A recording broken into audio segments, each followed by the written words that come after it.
Good morning to everyone that is joining. Good morning. We will give some minutes so that everybody can connect. We see already around 90 people connected. We give a little more time and we start in a few minutes.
We are giving some minutes for all the people who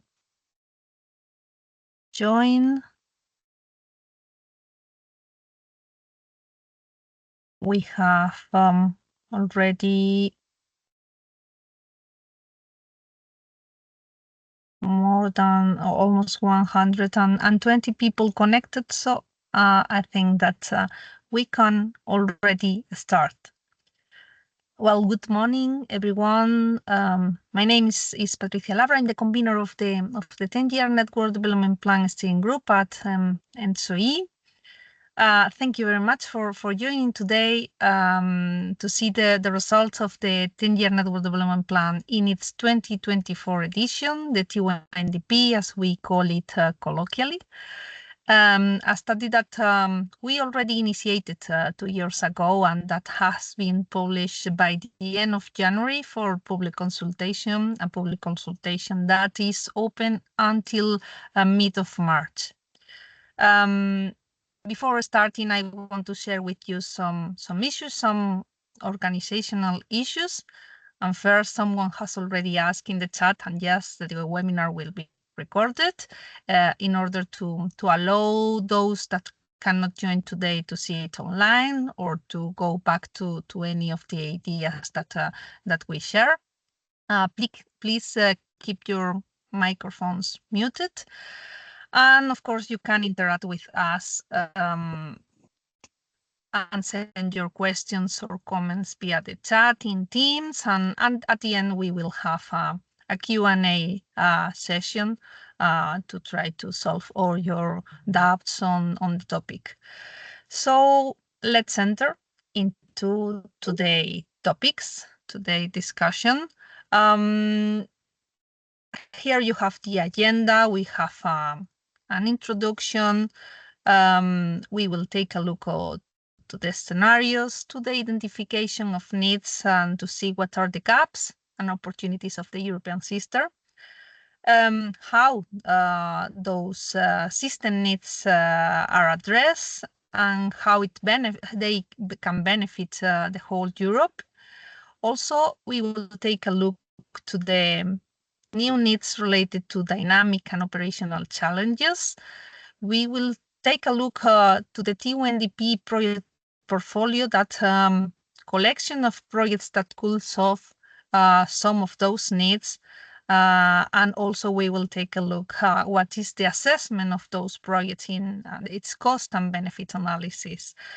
We will close with which are the next steps of this TYNDP process. And we have this session of question and answers that I have already mentioned. So, here you can see the main set of ENTSO-E system development studies from the short term to the long term. Below and the first studies are the seasonal outlooks, the winter and summer outlooks. They analyze the next months ahead with the objective of flag short-term risk for system adequacy based on the TSO data, and its purpose is to ensure coordination to maintain a proper level of security of supply. The second type of studies, that the one that are in the middle, are the European Resource Adequacy Assessment. As they look from 2 to 10 years ahead, the uncertainty increases. They are based on national best estimations for demand and generation, and the objective of the ERA reports is to guide policymakers' decisions regarding the security of supply. And the last, the one that is in the upper side of the slide, is the study that uses binoculars to see from 10 to 30 years ahead, and it's the TYNDP. Based on that, on this long term, and the uncertainty is higher, of course. This study uses long-term scenarios that consider national estimates, and the objective of this study is to support long-term investment decisions in the European system. Therefore, if we go to the next slide, the TYNDP, that is the focus of our webinar today, is the European Electricity Infrastructure Development Plan, as you will probably know, and it provides a pan-European vision of the future power system, and investigates how the power links and storage can be used to make the energy transition happen in a cost-effective and secure way. In the next slide, we can see of executive summary with the 3 key findings of this TYNDP release. The first one is that by 2040, each euro invested in the electricity grid represents over 2 euros in savings in system cost. The second one is that addressing system needs reduces dependence on carbon-intensive power generation and on imports from non-European countries, which is also an important message from the findings that we have obtained. And the third one is that existing infrastructure projects address only part of the identified needs. More projects are needed, solutions of any type, not only infrastructure, but also operational solutions from the market point of view. Here, creativity is needed, and we will address this point later in the presentation. And we need also more speed in the implementation to really capture enough in advance all the benefits that higher European integration can provide. So if we go to the next slide, here we can see the overall process of the TYNDP that takes these 2 years that I mentioned at the beginning. First, we have the scenario. So every plan, every TYNDP starts with the scenarios definition. They are a set of plausible futures which are used to assess future needs and to assess the infrastructure projects. Since several editions already, they are performed jointly by ENTSO-E and ENTSO-G, the TSO Association for Gas. And well, the scenarios that we have used for this TYNDP have been recently approved by the European Commission in January. So that's an important milestone to have this assessment on approved scenarios. The next step is to take those scenarios to the network and check what are the weak points of the global European system.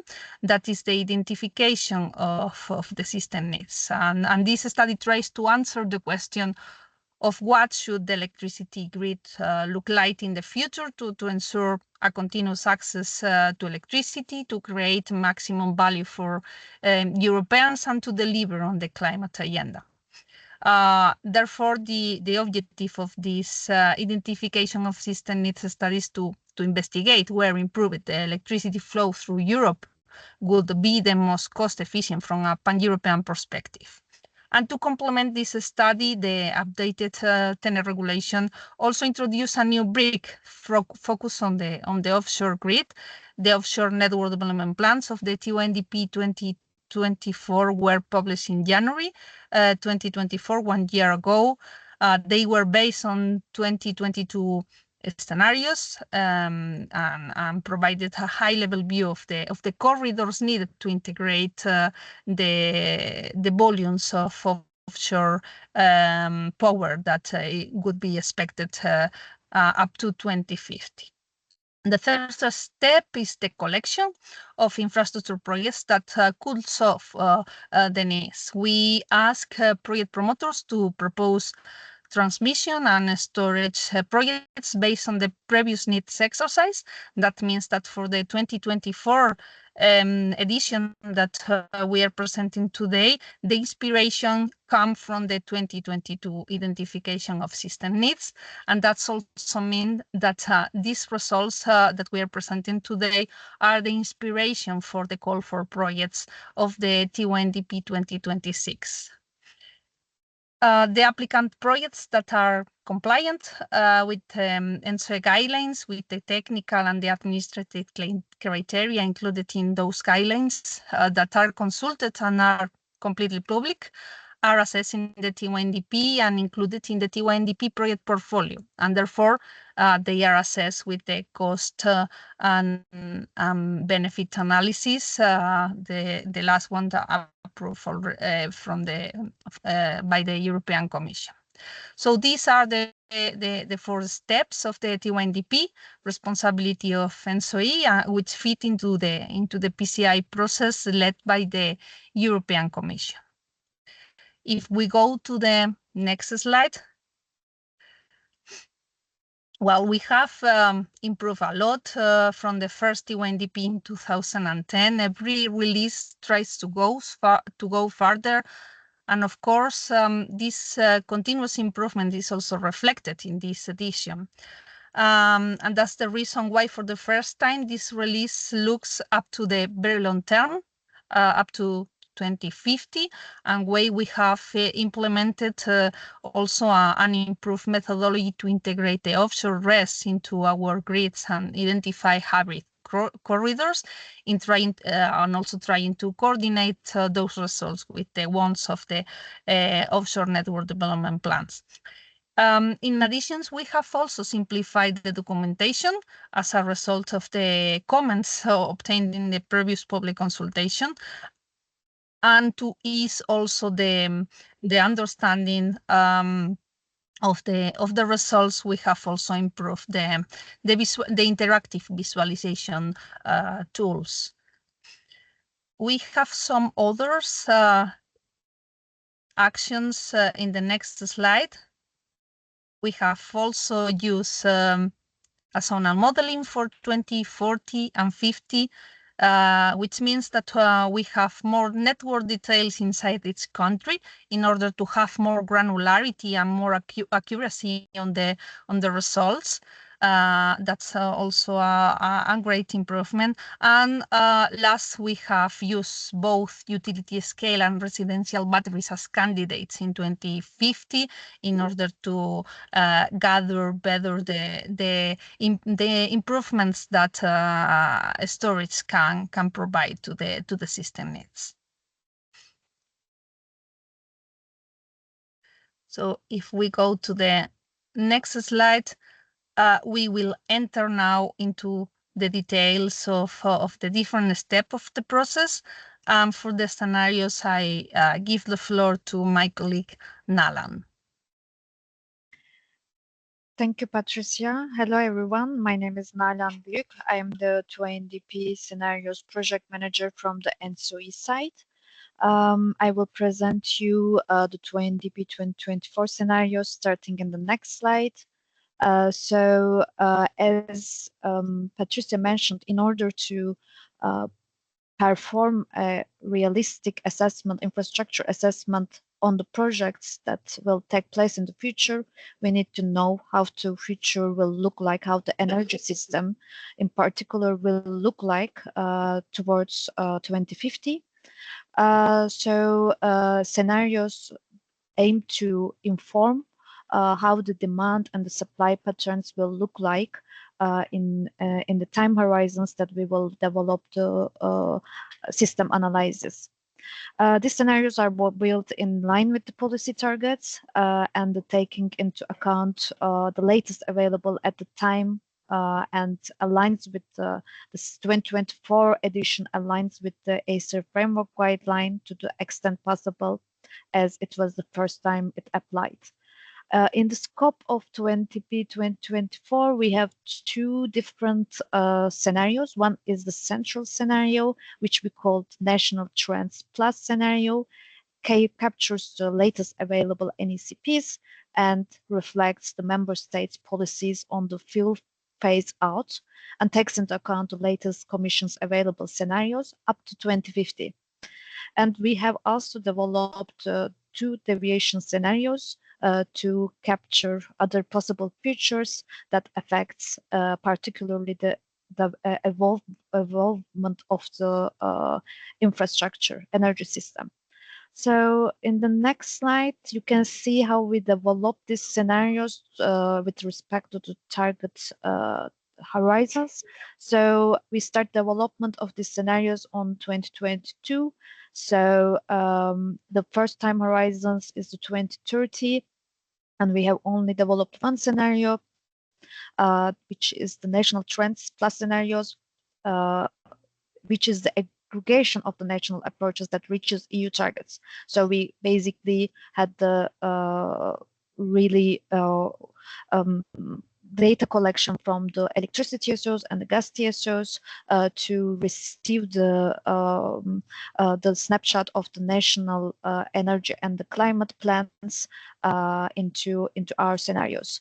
And then in 2040, we already start looking at the deviations, which are, we call them the distributed energy and the global ambition, which looks in the different plausible features, which one is more towards to the centralized and the European economy in the evolving energy infrastructure, whereas the other one, we call it global ambition. It looks more, as it says, the name says, the globalization of the system. And as we had, as looking at the 2050, it's where we call the very long time horizons. We have only the distributed energy and the global ambition scenarios, not the national trend scenarios. As the increasing range of uncertainty, we aim to capture them within these scenarios. On the next slide, you will see also that that our scenarios aligns with the European targets. Of course, if we want to no regret infrastructure, we need to make sure that this aggregation of the data sets and the plausible features that aligns with the European targets. So nevertheless, the scenario is we ensure that these scenarios are aligned with the targets, so which are for the 2030 time horizon, energy efficiency first, and renewable energy directive, and the targets on the 55% greenhouse gas reduction. On top of it, we have the offshore targets that fits from the non-binding member states agreements. And for 2050, we have have net zero emissions in 2050 as well as the offshore targets. And the next slides, you can find that the link that if you want to dive into the study further. As it's not the main purpose of this webinar to go into the details, but feel free to check the website to see the visualization platforms, the reports, how we built these scenarios, and also if you want to access the pooled data sets, as Patricia mentioned, that the scenarios have been already approved by the European Commission, and the final version is now available also in the website, which has been published in January. With the next slide, I think I will hand over the floor to my colleague.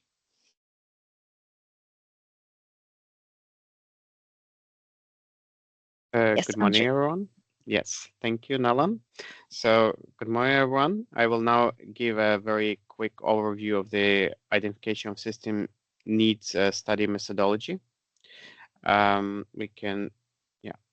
it could be observed on this slide, the process starts with input that is used for all the identification of system needs studies. This includes 2030 network, which is the starting point for all three identification of system needs studies. Investment candidates, which cover cross-border capacity increases, storage candidates, offshore corridors identified within ONDP study, and PMMDB, which stands for Pan-European Market Modeling Database. The Pan-European Market Modeling Database is representing the scenario that is used for a particular identification of system needs study correspondingly. The calculation or simulation is performed either using Plexos or Antares softwares.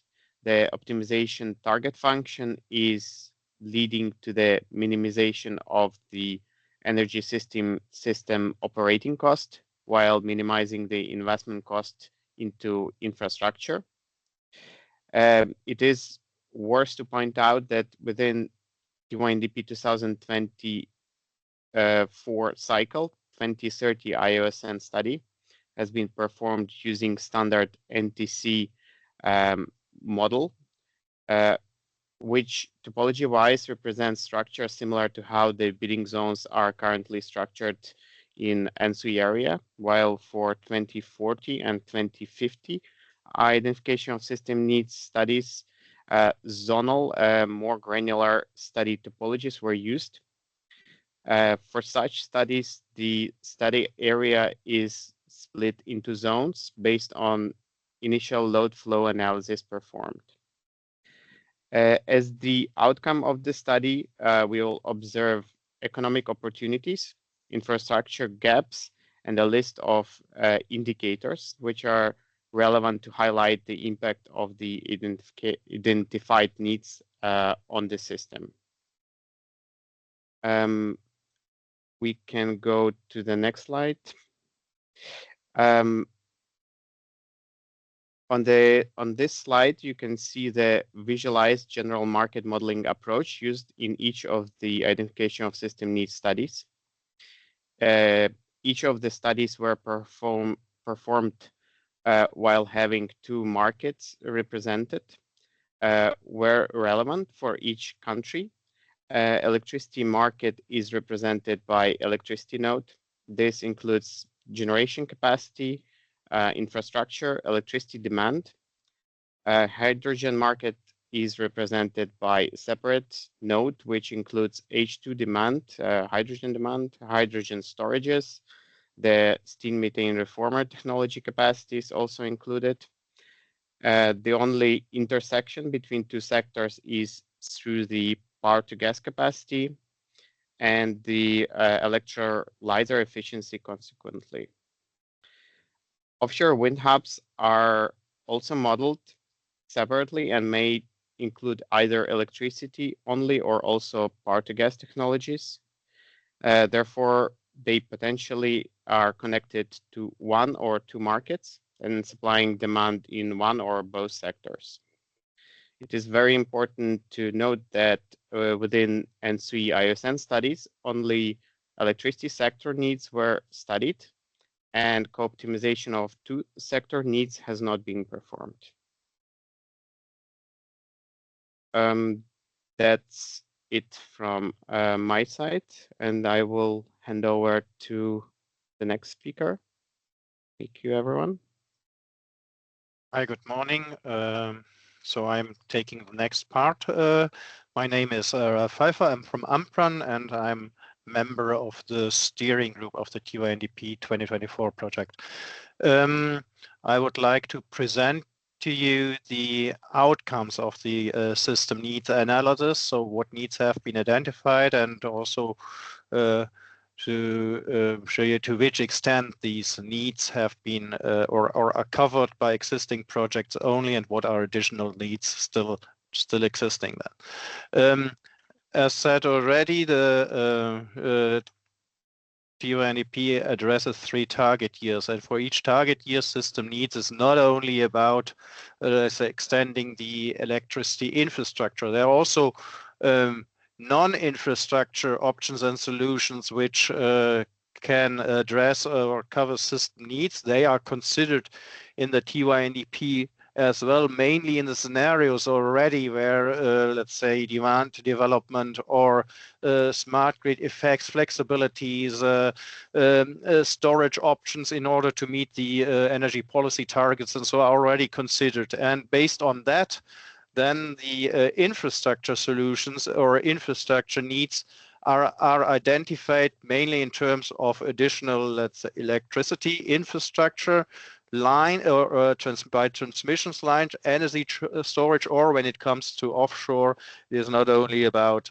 interconnectors from A and B, but also integrating offshore generation at the same point in time by hybrid solutions there.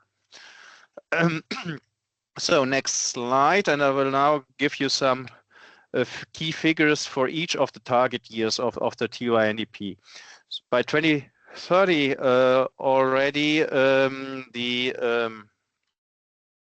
study has shown that there's a need of additional 88 gigawatts on top of the 161 gigawatts of cross-border capacity, so transmission capacity we already expect for 2030, and the 60 gigawatts of storage power. From these 161 gigawatts we expect by 2030 on cross-border capacity to be there. Today we have 126 already, so there's already, let's say, more than or roughly 35 gigawatts which expected or to be built until 2030 from today on, and that is projects which are in an advanced stage already, where they can ensure that they will be actually available or present then in 2030. On cost figures, these investments to cover the needs are about 5 billion euros per year until 2030. But they would deliver benefits in terms of additional economic social welfare of 8 billion euros. So when you compare the two figures against each other, there is a net benefit of 3 billion euros per year then. That is about the key figures in 2030. On the next slide, you see here a pan-European map, which gives an overview on where the system needs occur, and on both main issues in terms of transmission capacities and storage capacities. So with storage, you see all over Europe needs are already there. There's a certain, let's say, focus in Italy, which shows the highest demand for storage capacity, but also other countries like Spain, Germany, Poland, and a few others have a significant need on additional storage capacity to cover this 56 gigawatts in total by 2030. Transmission capacity also, let's say, various needs, now a large number of needs all across Europe, and the thicker the line is, the higher the need, and you see that there's a certain focus in Scandinavia, linking UK to continental Europe, and also on the German borders and the integration of the Iberian Peninsula. Looking at the next target years, then 2040, again, some key figures, and that is now a comparison to 2030 to 2030. The study shows that additional 108 gigawatts in transmission capacity has been identified as the system needs, including 20 gigawatts of offshore hybrid corridors. So now, compared to 2030, in 2040, offshore comes in, and there the source of the need, or which was now validated in the TYNDP identification of system needs, is the ONDP. And 20 of the 25 gigawatts, which have been identified by the ONDP for 2030, are also confirmed by the TYNDP. So that's a very good coincidence there, indeed already.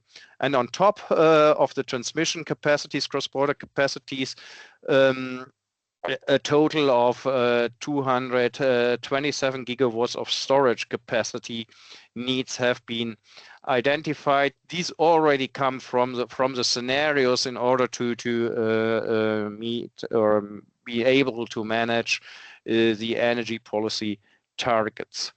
On cost figures, you can see here that we have expect up to cover the system needs until 2030, roughly 6 billion euros per year are needed on investments, and they deliver a social economic welfare increase of 30 billion euros, which says, as here also in the title of this chart, that each euro we invest until 2030 translates into 2 euros savings. Just as a highlight of the entire TYNDP, or key message of the entire TYNDP project here.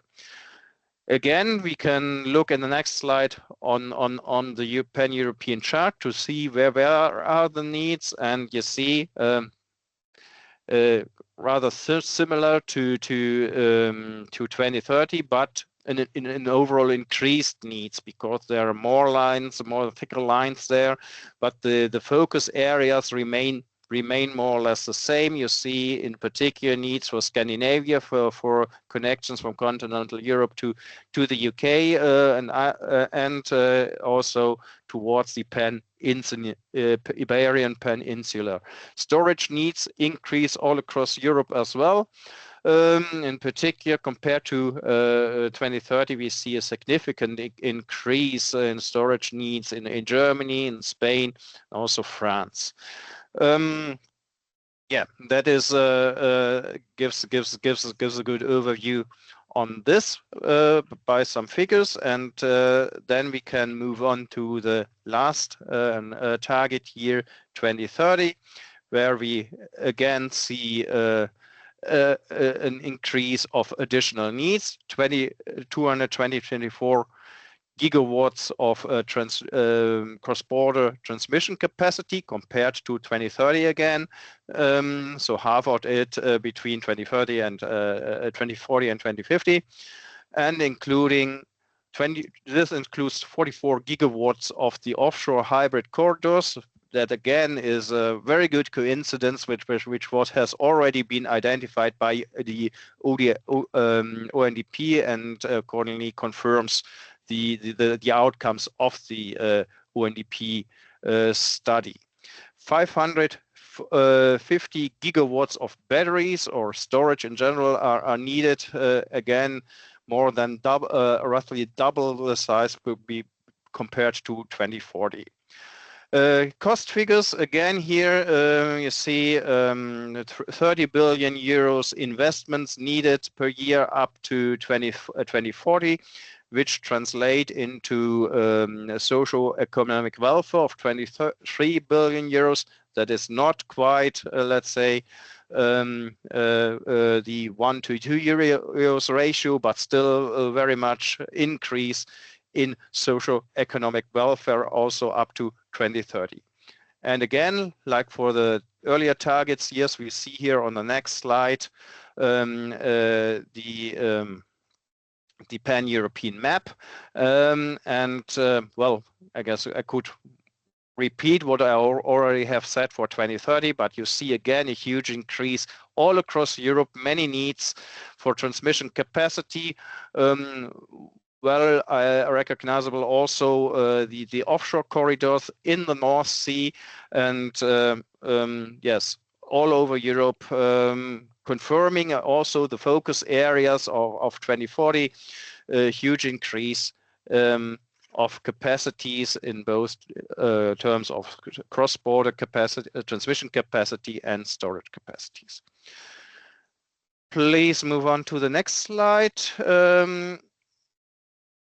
We also looked in our studies towards, let's say, the ambitions regarding energy and efficiency, and the scenarios, particularly the NT+ scenario, is based on the national energy and climate plans.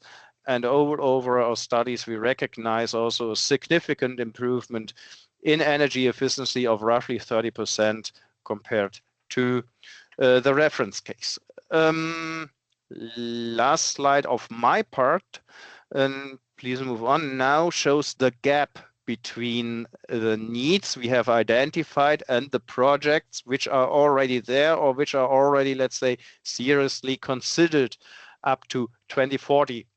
I focus here on 2040 because that can also be considered to be the most important target years, because it is well in line of what can reasonably still be completed by transmission projects from, if you start now in 2025, then you have 15 years, and also what is based on precise and concrete figures available from the scenarios. So you see, there's a good chance for many more projects still, because by far all the needs are not yet covered. We see a gap of a total of 28 gigawatts in transmission capacity all over Europe, which is not accommodated by project yet. And where you see from this figure here, the bigger the dots are, the higher the needs. So the biggest dots is all about 2 gigawatts of transmission capacity still needed. And typically you may consider, at least if you speak about DC connections, that 2 gigawatts is a line. So many opportunities still left here to cover the system needs by additional projects. Having said this, we can then move on with the next part, how to address, how the needs have been addressed, and I will also hand over to the next presenter then. Thank you. Thank you, Ralph. So my name is Gio Lapera, and I'm the TYNDP project manager on ENTSO-E side.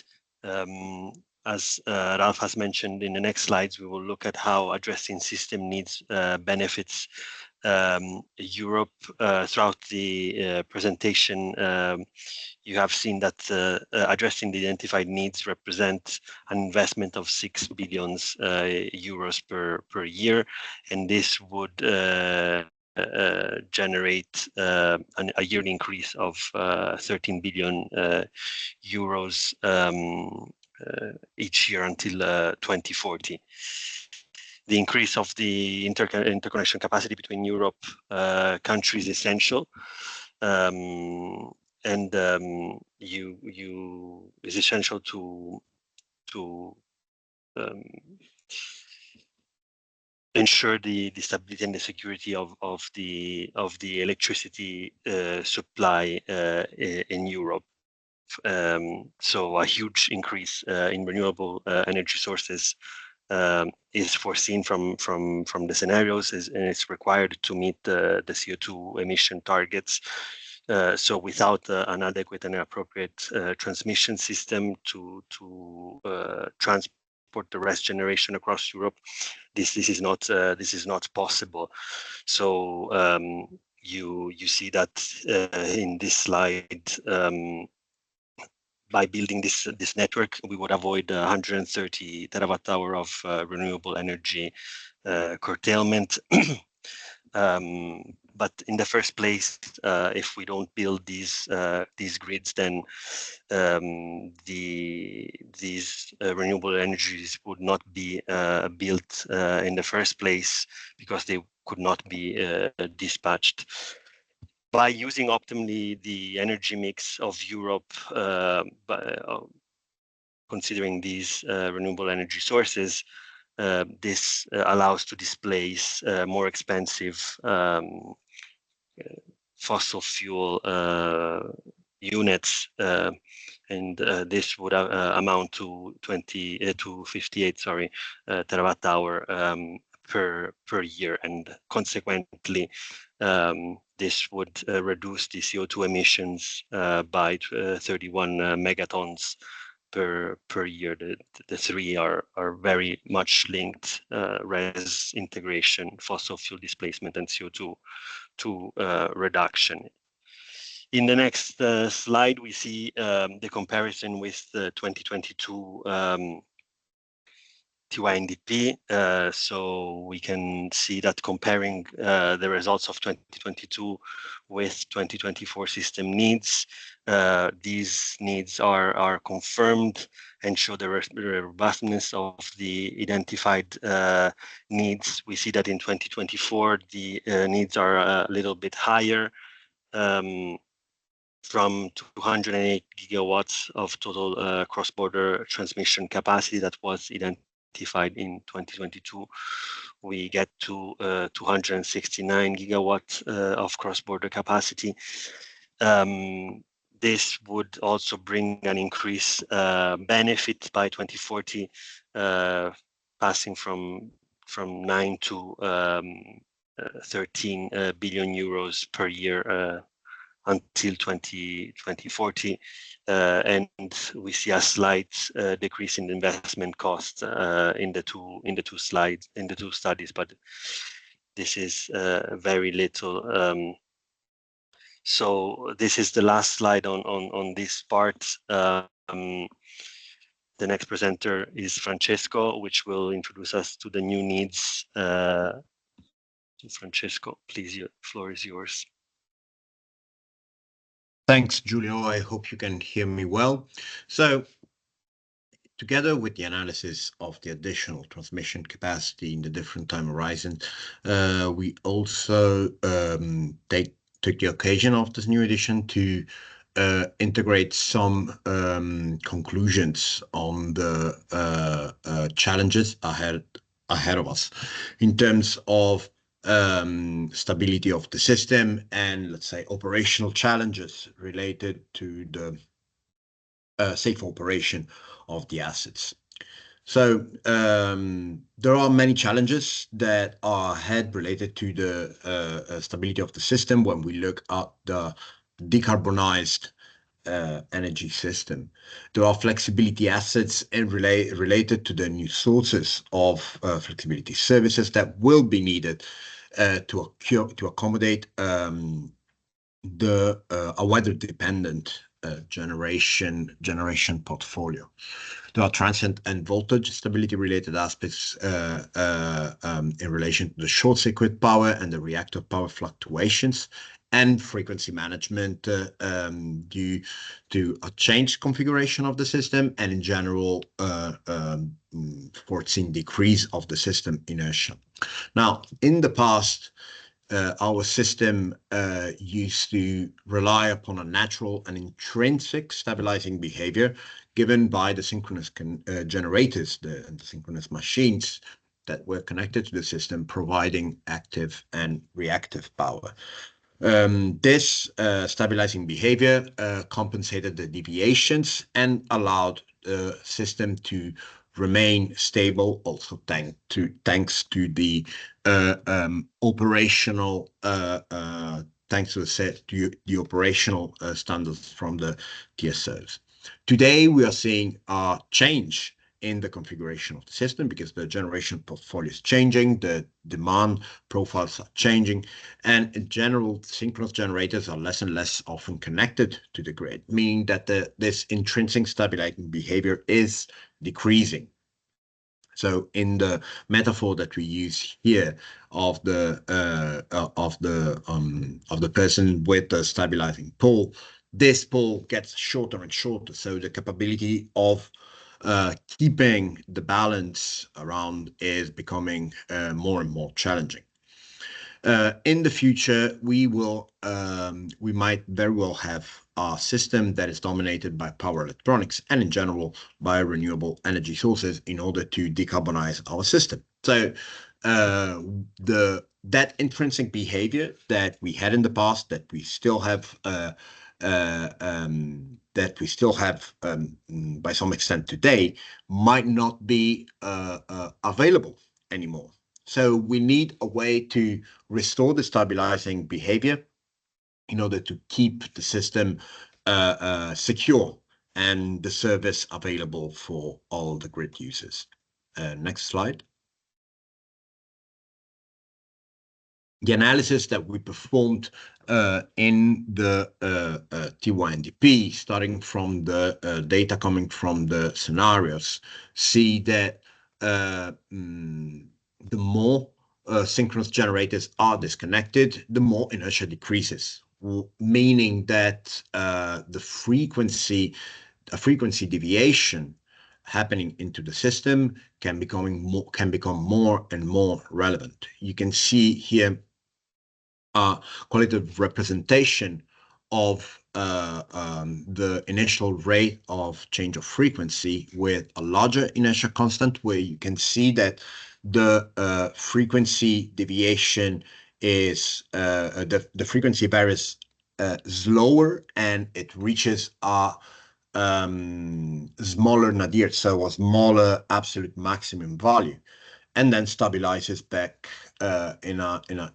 more or less shorter time with a lower inertia constant. So meaning with lower capability of the system to be stabilized, we see that the frequency changes faster and the overall deviation is bigger. And this, of course, pose a challenge for the stability of the system. We have performed several forecasts, especially for the continental Europe region, starting from the data, the updated information from the scenarios. And you can see an interesting comparison looking at TYNDP 2022 and TYNDP 2024. So also in TYNDP 2022, we assessed this decrease. We found out and analyzed this trend coming from the foreseen energy system. But now we are seeing that with more ambitious targets and more ambitious policies related to the need for decarbonizing the system, then we also need to take into account that the overall inertia of the system, and in particular in the continental Europe synchronous area, is going to decrease more. So the trend is confirmed. It changes in its shape from one region to the other. There are also some more specific regional challenges that also need to take into account. But overall, this trend is confirmed and is particularly relevant in continental Europe. Next slide. So the big question here is, how can we adapt to this new configuration of the system? Let's say that we can identify three main areas of intervention. One is the connection codes. The role of the regulation is key here in order to ensure that updated requirements for all the assets connected are able to take into account these new challenges. Then the new technical capabilities for system users. I mentioned that we have new services available. We will have new assets, new configurations. the capabilities of these new solutions need to be taken into account when looking at the behavior of the system, because they can be a source of support. And then, of course, there is network investment. A strong grid is a stable grid. So coordinated solutions that are able to take into account this pillars of action are also an insurance of the system stability for the future and a reliable energy system. So it's not only about the transmission system, it's about the entirety of the energy system being reliable from in all its components. Next slide. So in ENTSO-E, together with the assessment run in the TYNDP, we are also running dedicated studies aimed at analyzing the future evolution of the stability of the system, with a focus on inertia. Project Inertia is in particular the study aimed at focusing on this aspect, and in its latest work that is available on ENTSO-E website, proposed some decision-making information and a roadmap for a step-by-step approach to deploy foundational measures supported by a no-regret approach, meaning that all the steps do not need to be, let's say, to revolutionize from one day to the other, but slow and constant, but constant support to the system is needed in order to be adequate for their future challenges.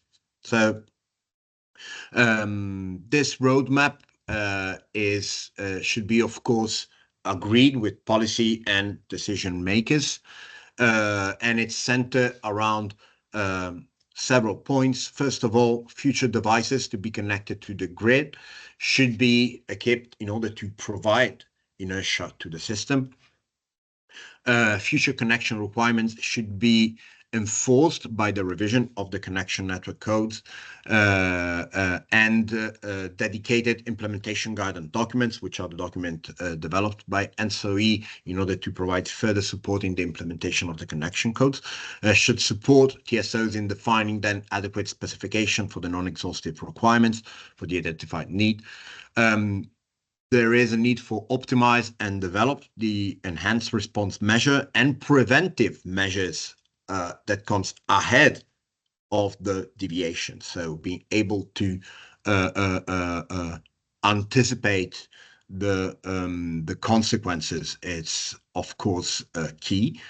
By 2035, in general, we are studying a minimum inertia constant, the impact of a minimum inertia constant of 2 seconds per megawatt on megawatt ampere for 50% of the year in the continental Europe synchronous areas, allowing to decrease and to let's say to decrease the impact of this of the trend that I spoke before.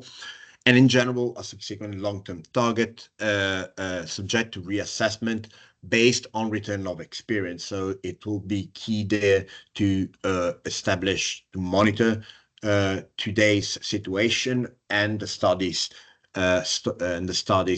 focusing on the long-term behavior and the long-term monitoring of the evolution of the inertia constant. So this long-term target with a reassessment should focus on the efficiency of grid forming, the progress on the fundamental measures, and the evolution of assets of the ROCOF withstand capability of the connected assets, trying to look at all countries, ensuring a minimum inertia constant of 2 seconds for 90% of the year.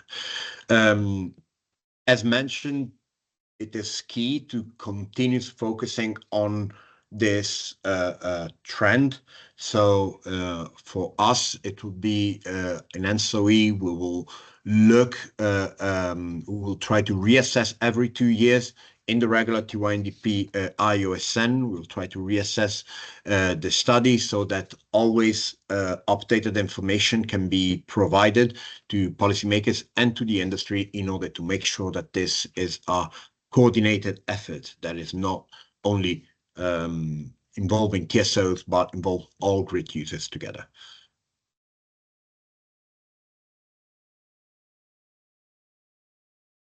We come now to the third step.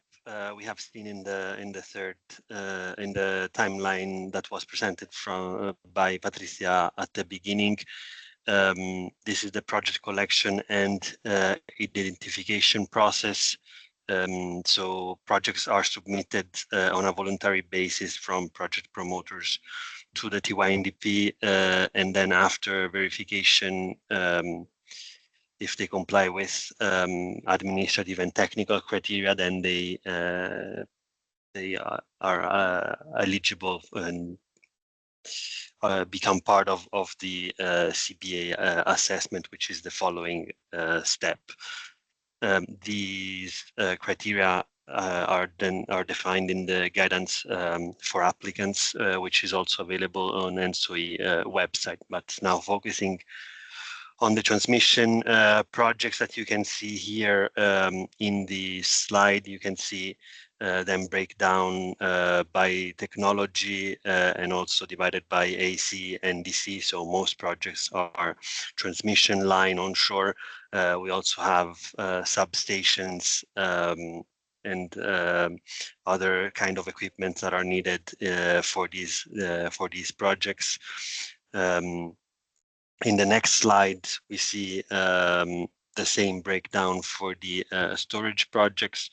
The most submitted one is the pump hydro technology, followed by the compressed air, and then the electrochemical storages. If we go in the next slide, we can see a breakdown on when these are expected. So they're commissioning year. So while most projects are expected to come before 2035, so roughly 47 gigawatts of extra cross-border capacity for the transmission. Another 31 gigawatts are to be commissioned from 2035 to 2040, and only 2 gigawatts are to be commissioned after 2040. We see during the different TYNDPs that sometimes these commissioning years change, and some of these, I think, it's 46 projects, so roughly 13% suffered delays in the past 2 years. So we have seen a shift from TYNDP 2022 to TYNDP 2024. In the next slide, we enter in the cost-benefit analysis. So once these projects are accepted to the TYNDP and they have passed the administrative and technical criteria, we move on to assessing these projects and how are these assessed. We start from a reference grid. You can see on the left side of the slide, we have 2 reference grids for the 2024 TYNDP. So for 2030 CBA, we have used the 2030 grid, and for 2040 CBA, we have used the 2035 grid. So in these reference grid, we include projects that are more advanced, and there's criteria to be to follow to be part of the reference grid. So based on this, if a project is a part of the reference grid, then to assess it, we take it out of the reference grid. So basically you have 2 runs. One is the run with the project in the reference grid, and one is the run without this project. And the same is if the project is not included in the reference grid, then you must add the project to the reference grid and run it again. So in the end, you compare the 2 cases with and without the project, and you get from the difference the benefits that this project brings. Which are these benefits? We have a list of them, which is defined in the CBA in the next slide, which is defined in the CBA 4.0 guidelines. So we have market indicators and we have also network indicators. As you can see here, the social economic welfare is the first one, and it's a market indicator. Then we have the variation of the CO2 and the RES integration. We also analyze the non-CO2 emissions, and then for the grid, for the network indicators, we have the grid losses. And following, we look also at the adequacy of the system. So we look at the P6, which is the adequacy. For the following three indicators, these are defined in the CBA guidelines, but these are considered non-mature indicators, and they're not computed centrally, but they are provided by promoters, and these are the flexibility, the stability, and the reduction of necessary reserve for redispatched power plants. On the side, we also collect the costs of the project, so the capex and opex, and we also collect the residual impact, so their environmental impact, their social impact, and if there's any other that the promoter or the project brings. This, you can imagine, takes a lot of simulations. So here you have an overview. Previously, we saw the number of projects is 178 for the transmission and 33 for the storage, for a total of 211 projects. We assessed it across 4 teams in the 3 different scenarios that my colleague Nalan has presented to you. So in the end, you see we have 22,788 simulations for the market study. If we then look at the network studies, we analyze these for 187 projects. So you see the simulations are 3,366. Then we look at the security of supply, and then we have to also compute the B6 CBA indicator for the adequacy, as seen in the previous slide.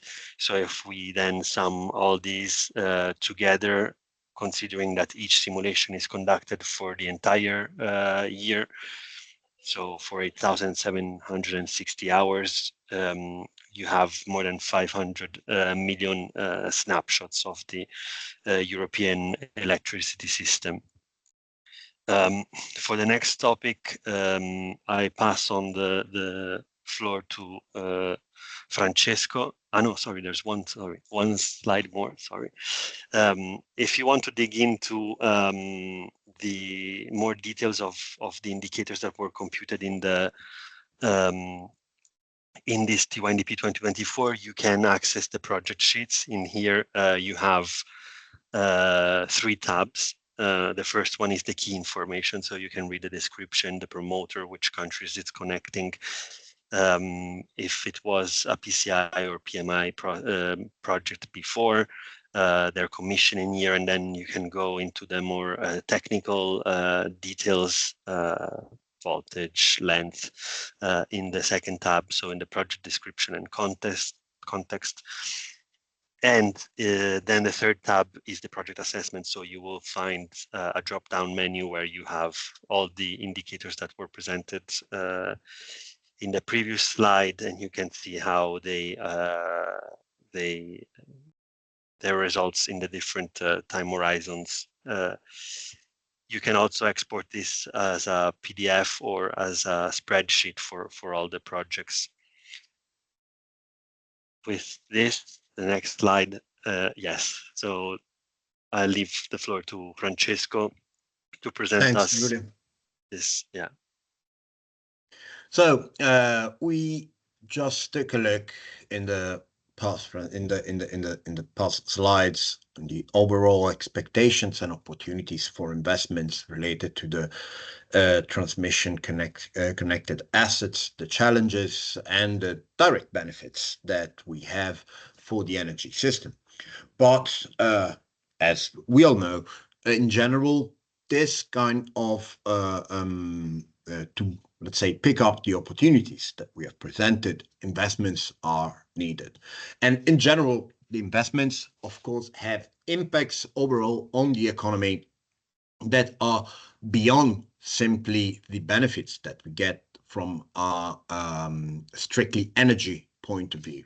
The investments run in general have an impact on the economy of our society, have an impact on the taxes revenue, have an impact on the savings that can be performed by optimizing a certain sector, and can favor the import and export of a certain good. Next slide.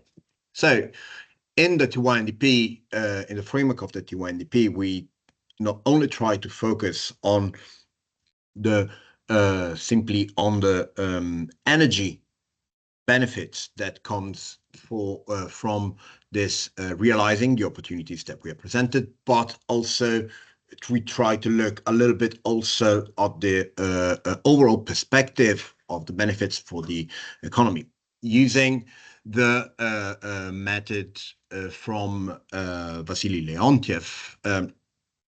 We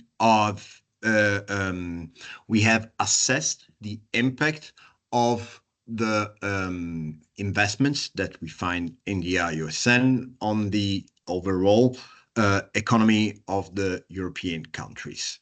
We can go to the next slide.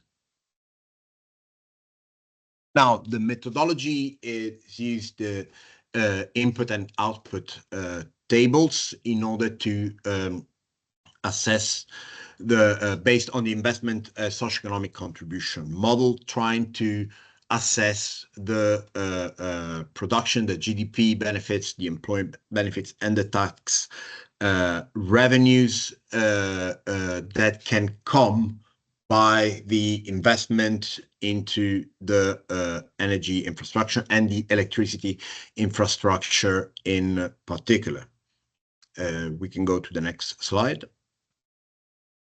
So the assessment that we run focused on the investment of the 288 billion euros as a capex corresponding exclusively to investments in the EU, and that are included in the TYNDP 2024 portfolio of projects. And the finds are quite interesting, because we can see that we have benefits in the production for around 603 billion euros, benefit in terms of GDP in summing up to 247 billion euros. 4.1 million jobs could be created around investment in the electricity sector, with a tax revenue totaling 111 billion euros. These are quite big numbers, but are, let's say, logical given the scale of investments that and the scale of the investment opportunities that are opened by transforming the system from today's configuration to our decarbonized system, to the decarbonized system of the future. So those benefits that we looked previously should also considered in the light also of the overall beneficial impact in that comes from investing into our own electricity system. So this investments that will drive the transition will also be considering stimulus in general for the European economic recovery. Next slide. Yes, what's next? And I think this is back to you, Giulio. Yes, thank you very much, Francesco, for presenting us the indirect benefits that are brought from the investments in the TYNDP portfolio. So what is ahead of us? As you know, the TYNDP report was published on the 31st of January, and it's out for public consultation until the 14th of March.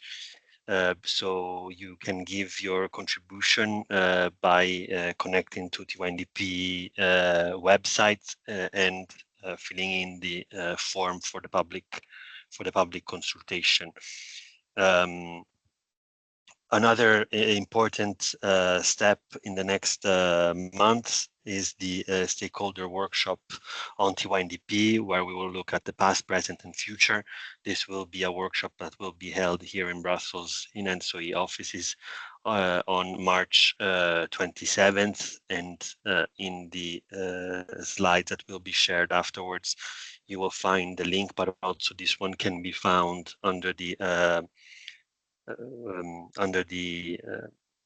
events of ENTSO-E on the ENTSO-E.eu website, where you can also find the all the public consultations from ENTSO-E. Now, I would open the floor. First of all, I would thank you very much for joining us today, and I would open the floor for some questions. You have in the next slides our contacts and more links.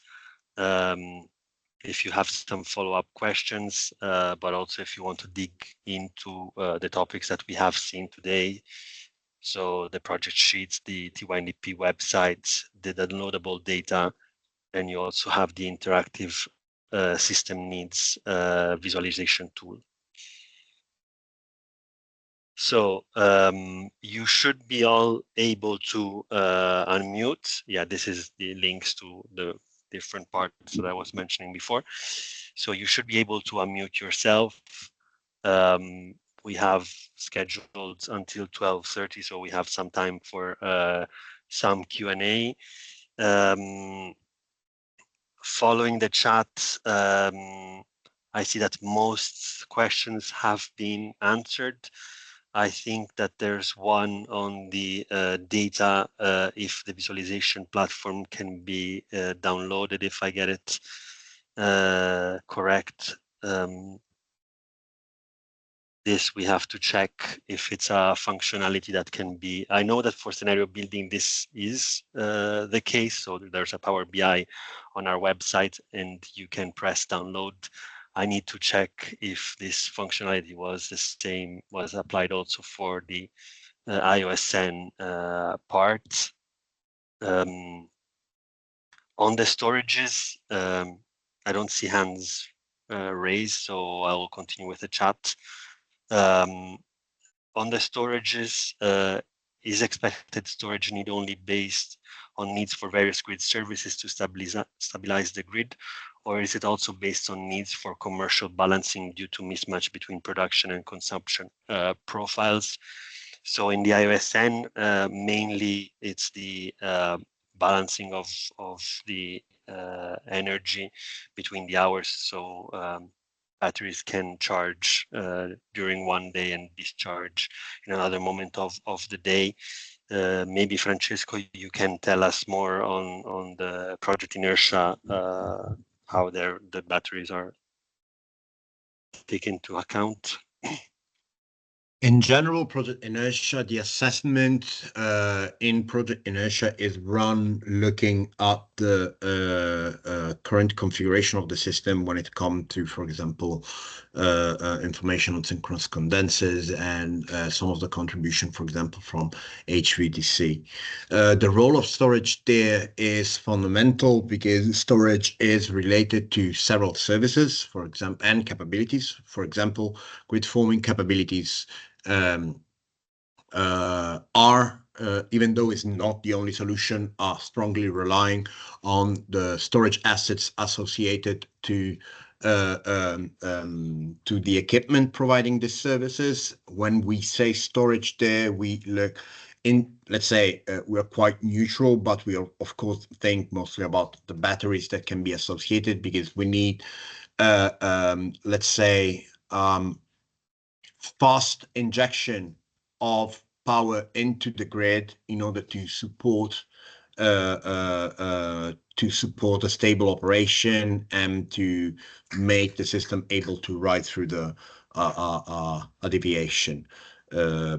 So they were not explicitly modeled, but as a post-processing evaluation based on the needs that are the base for the definition of the inertia constants that would help having a more stable system.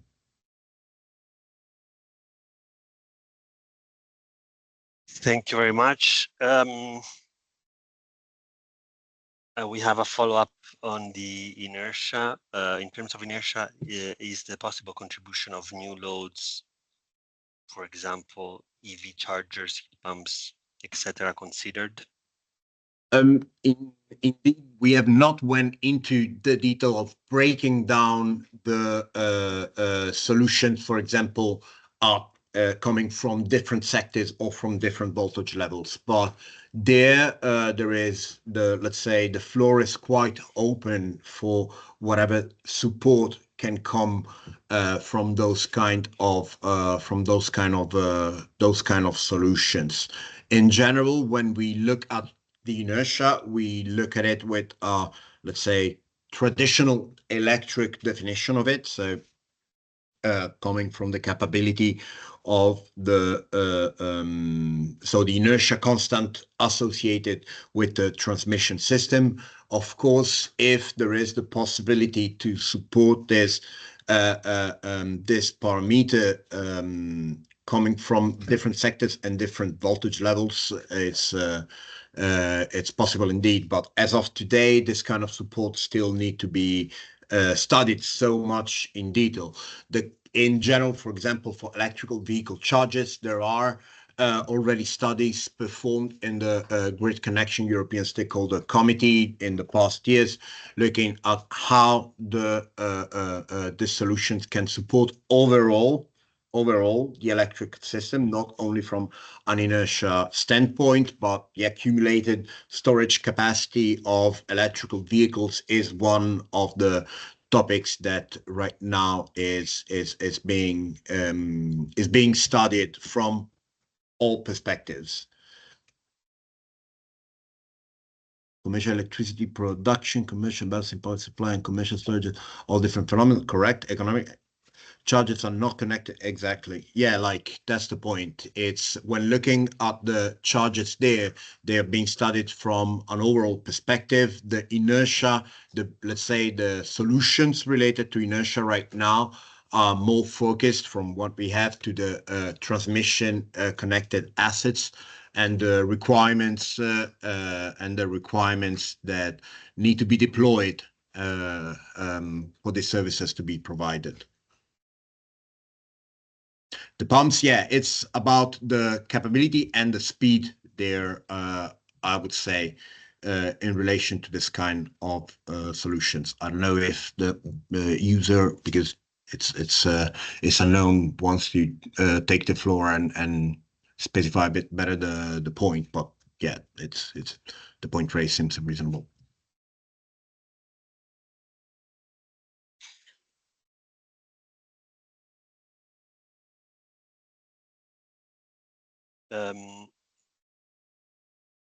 Hasuni, I think you can unmute yourself and ask the question.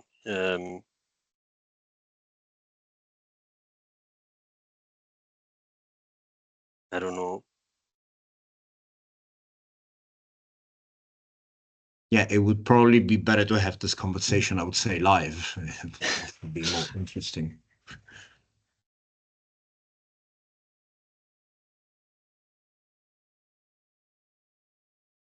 Okay, if not, the next question from Steinar. I understand that scenarios for net zero in 2050 are overall objective, but how we get there, if it is based on intermittent renewables or or on nuclear will be a factor in the need for storage.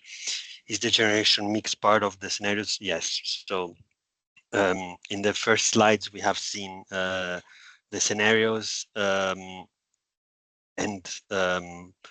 from the national trends, it's a bottom-up approach. So you get the data from the TSOs, both in terms of grid, but also in terms of energy mix. While in the expansion, so for 2040, you give the possibility to the model to expand. So what you do is a top-down approach. Yeah, maybe we can show the slides. Is slide 12?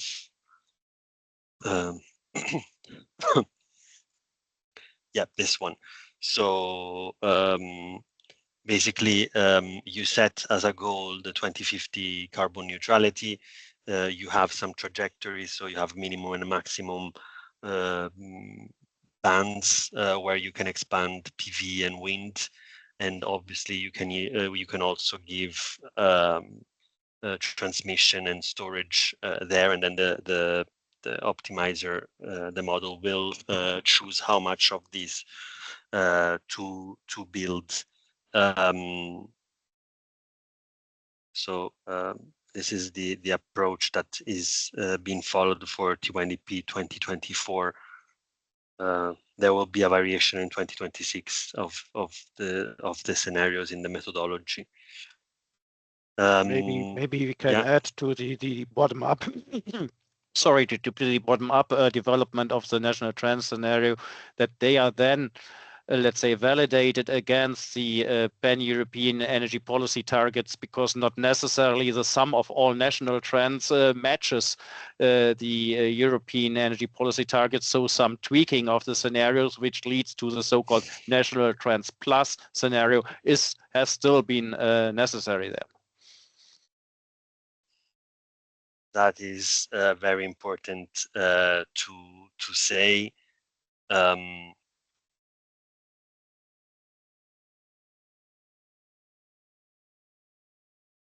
We have more questions. Yeah, there is one. Yeah, one on how many project promoters ended up submitting the assessment for non-mature project indicators. This I need to check because I don't know from the top of my head. However, these indicators are not mandatory, so you can, if you want to submit them to strengthen your application to then the PCI and PMI process, or to show just these benefits, but they are not necessarily to be submitted. Also, they are not applicable for all projects. There is also one on offshore. So how does consideration of lifetime extension of wind parks fit into your broader strategy for expanding offshore wind energy capacity in the future? How to properly address potential challenges associated with the aging infrastructure of offshore wind farms on your models and scenarios? Now, this is definitely an important point, but let's try to look a little bit at the numbers in terms of capacity of offshore wind in the TYNDP. Right now, up to 2050, we consider an amount of generation compliant with the member states' non-binding agreements, which sums up based on the first edition of them, not the latest one, even though the order of magnitude is similar, of 496 gigawatt, considering EU, UK, and Norway. Now, when looking at the member state targets, we are around 7% of the deployment of this overall capacities. So indeed, the aging is it's an important factor, especially in relation to the organization of the supply chain. But when it comes looking to the TYNDP right now, we focused on how to optimize the connection of all this brand new generation. Because again, 93%, more than 90% of these capacities are not there. So right now, there are probably two challenges there: how to quickly deploy this generation and optimally connect it to the system. Just to give you some, when I say quickly, how quickly, like the ONDP finds out that we need to go around 20 gigawatt per year. We need to install around 20 install and connect 20 gigawatt per year of offshore capacities if we want to be in line with the generation. And then in parallel also, when especially the older parks will reach the end of their lifetime, they will need to be substituted in order to keep the overall portfolio of offshore wind in line. So the assumption there is that we arrive at 2050 with that portion of that 70% that in 2050 is still online. So that's the base assumption. Then, of course, the logistics behind it will need to be adequate in order to make sure that the parks that today are operational and might arrive at the end of the lifetime in the longer time horizons will have to be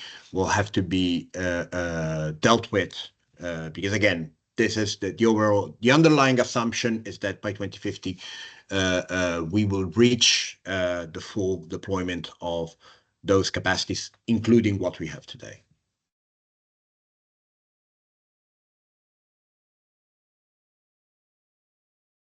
So the question from Jordan, Giulio, you have answered the question on the promoters made by Jordan Mills, right? Yeah. Okay. We have. Maybe on that question we can add, as the second question is about are there any considerations for reducing risk, costs, and so to project promoters? Maybe here we can refer to the ongoing consultation of the guidance for promoters, where let's say the setup for project collection and so on is well described, and we ask for your views on it. And there's one important, let's say, difference or change towards the TYNDP 24 cycle, which is about the delta NTC calculation of the projects, whereas now the ambition that ENTSO-E calculates this centrally. So delta NTC means what is the contribution of each project to the, let's say, increase of cross-border capacities. In previous edition, it was let's say we asked the project promoters to deliver it, but also recognize that in particular for third-party promoters that may create difficulties to properly assess it. So that will now be assessed and validated centrally at ENTSO-E. However, we still invite project promoters to deliver their estimates about the delta NTC value of each project, which we then can also validate against or benchmark against our own calculations on that. Thank you very much, Ralph. I understand the lack of clarity on watch scenarios, but this is all on the PCI and PMI side, because this is not defined until the call for projects will be launched on their side.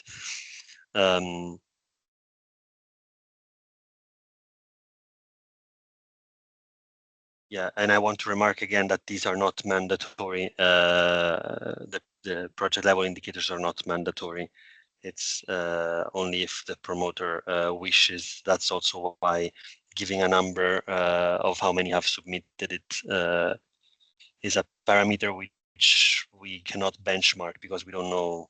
Like many projects maybe are not interested in those, and the benefit overall is in the other indicators, but their weight in the PCI and PMI process is not defined by ENTSO-E. I've pasted the public consultation link in the chat since Ralph has mentioned also the public consultation of the guidance for applicants, I will. I've just posted it. Okay, perfect. Thanks, Ralph. Thank you. But indeed,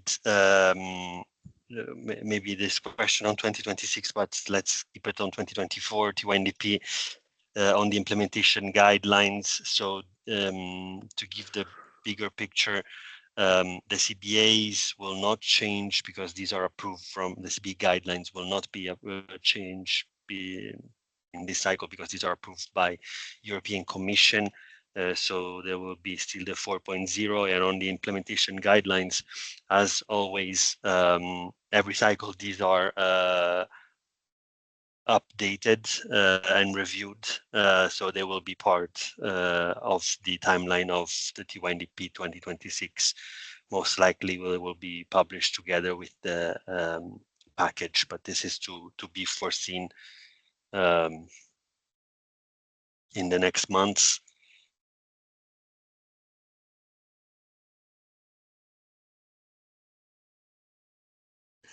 Let me look at the questions. Yeah. Two additional questions. We have one by Kirill. The published Excel datasets with assumptions for TYNDP 2024 refer to the low case and high case in some places and to DE and GA scenarios. In other cases, thus low case corresponds to DE and high to GA. So I would have to look specifically at which sheet are you looking at. From here, I would say that the low and high might refer to the scenarios trajectories for those technologies for which we have trajectories, and we refer to DE and GA whenever we don't.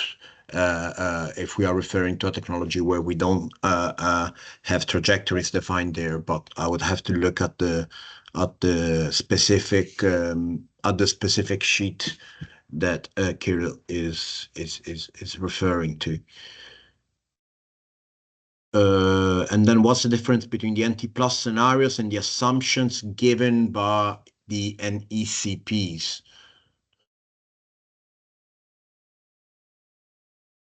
So maybe I can help a bit here. Yeah. So Thanks, the NECPs, they are submitted, validated every 5 years. So at the time of building the scenario, it might be the case that it's slightly outdated or have just been submitted. So especially in the cases where it is a bit outdated, the TSO, they provide the latest available information data that they have in the country, following the evolution of the national policies. So especially in those cases, we might see small differences between the NECP and what lands in the end in the NT plus. But the point is that the NT plus is a policy-based scenario. So there might be some differences, but it is a policy-based scenario. And as Ralph mentioned, the sum of the individual NECPs may not lead to a complete full European meeting of the targets. So again, some small adjustments may be done in terms of, especially in terms of generation, but maybe a little bit in terms of demand as well. But again, they are very small adjustments to be made, and following the latest policy information that the TSO has of their country.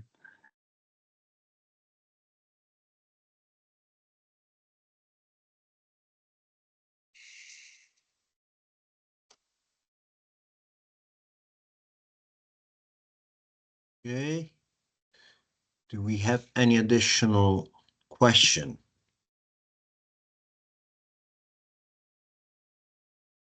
I don't see questions in the chat, but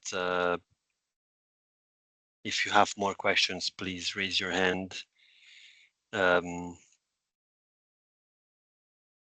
you can unmute. Yeah.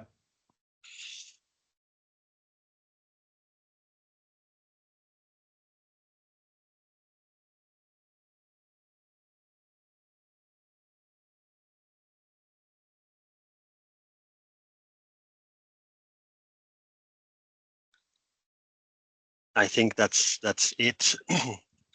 You okay. No, it's just a thank you. Yeah. Very, very appreciated. I saw a lot of thank you from different attendees. The thanks goes to the team mainly that is behind all of this, and most importantly to all the experts that all across Europe that have contributed to the TYNDP. Both from the TSO side, but also from the promoters, which have provided us the data and the projects to run this. The TYNDP is a cornerstone of our collective efforts to build the future of the electricity grid. So I hope that today's presentation will allow you to make confident and impactful decision for the future of the energy in Europe. And once again, thank you very much for joining us here today. You have the contacts if you have further questions. You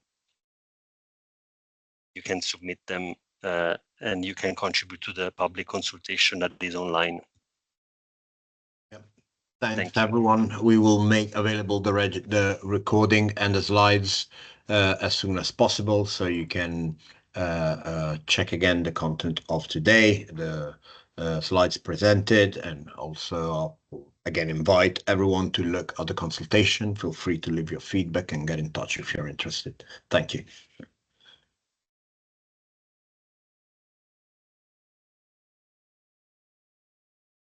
Thank you. Bye-bye.